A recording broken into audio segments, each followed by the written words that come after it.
Ang sino mang sasampalataya ng kanyang puso at bibigkasin ng kanyang bibig na si Jesus ay namatay at nabuhay na muli, siya'y maliligtas.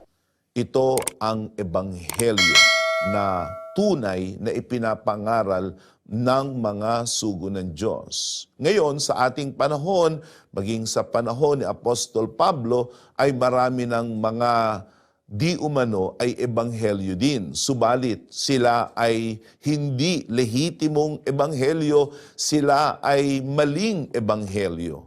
In the book of Galatians, in chapter 1, here in verse 6, it says here, I am astonished that you are quickly deserting him who called you in the grace of Christ, and you are turning to a different gospel.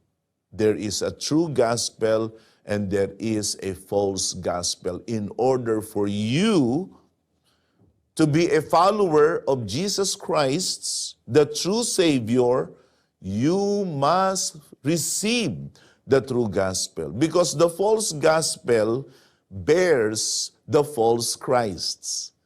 Ganun kapayak lamang ang pagkakaiba. Ang ebanghelyong hindi tunay, ang hidwang ebanghelyo, may hidwang Kristo. Ang tunay na ebanghelyo, may tunay na Kristo. At upang tayo ay maging mga tunay na alagad ni Kristo, kailangan nating tanggapin ang tunay na ebanghelyo.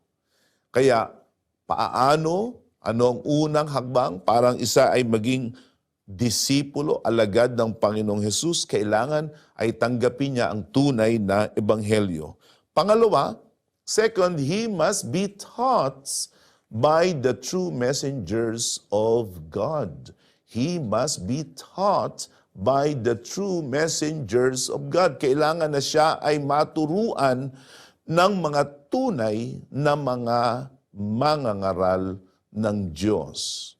Kung merong hidwang ebanghelyo na may dalang hidwang tagapagligtas o Kristo, meron ding tunay na ebanghelyo na may tunay na tagapagligtas, at ang tunay na ebanghelyo ay dala ng mga tunay na sugo ng Diyos. In the book of Matthew 28 in verse 20, it says there, teach them to observe all that I have commanded you.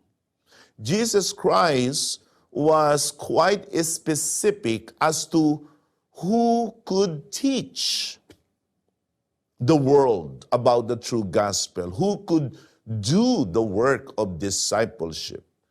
And they are none other than his true followers headed by the apostles. Because apostles, they are the true sent ones of God. Sila ang mga tunay na sugo ng Diyos.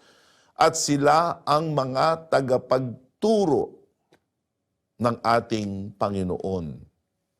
In the book of Romans in chapter 10 in verse 15, Romans 10:15. Ito ang sabi ng banal na kasulatan. This is what the Word of God says. And how are they to preach unless they are sent?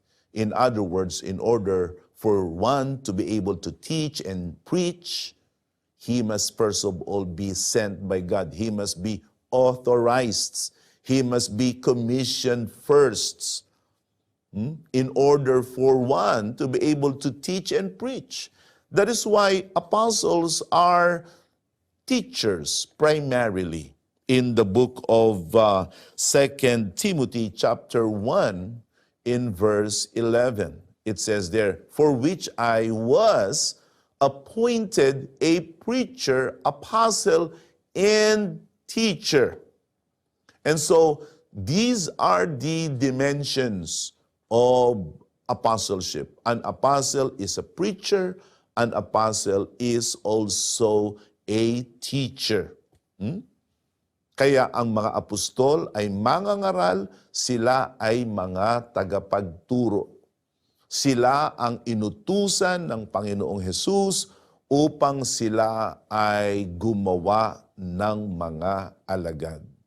At purihin ang Panginoon sapagkat sa tunay na iglesia ng Panginoon, ang iglesia ni Kristo na Pentecostal at misyonero sa ika-4 na pagpupuyat, tinanggap natin ang tunay na ebanghelyo mula sa tunay na mga sugo ng Diyos. Pangatlo, he must be joined in God's church. He must be joined in God's church. Kailangan siya ay maibilang. Kailangan siya ay maisama sa iglesia ng Panginoon. You see, discipleship doesn't happen in a vacuum or in a solitary manner.